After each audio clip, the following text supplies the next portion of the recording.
so what Chantel is going to demonstrate is some of the incorrect movements here. So just going to the hip thrust there. So what's happening there? First of all, she's not really, she's using her elbows to support her body there. We don't really need your elbows here in this position. Her feet are turning out too much, and then her hips are actually moving too further up.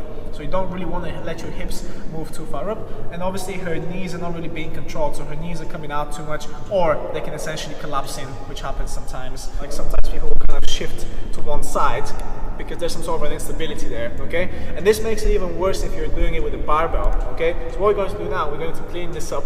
So if you just go back to the start, so the first thing you need to do, just come on up a little bit further onto the box there. So what you want is your shoulder blades to essentially be touching the box or whatever object you're using for support.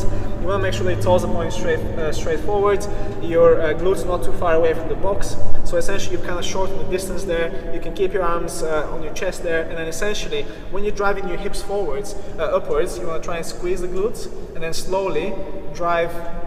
That's it, and also tilting your bum underneath as well. So what Chantel did there, she tilted her pelvis so that she can essentially engage the glute more. There we go.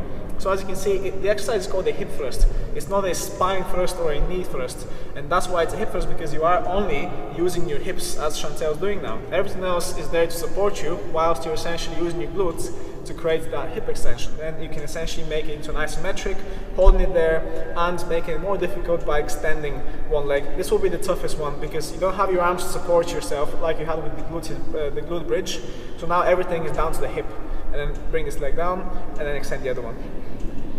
That's it. It can get pretty tough, this exercise.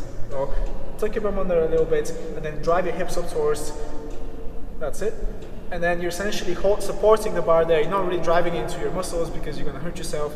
And then again, come back down, all the way down. It's like you're sitting down. That's it. See how the pelvis and the entire spine is like following the movement, and then thrust upwards. Good. So her entire body is moving as one.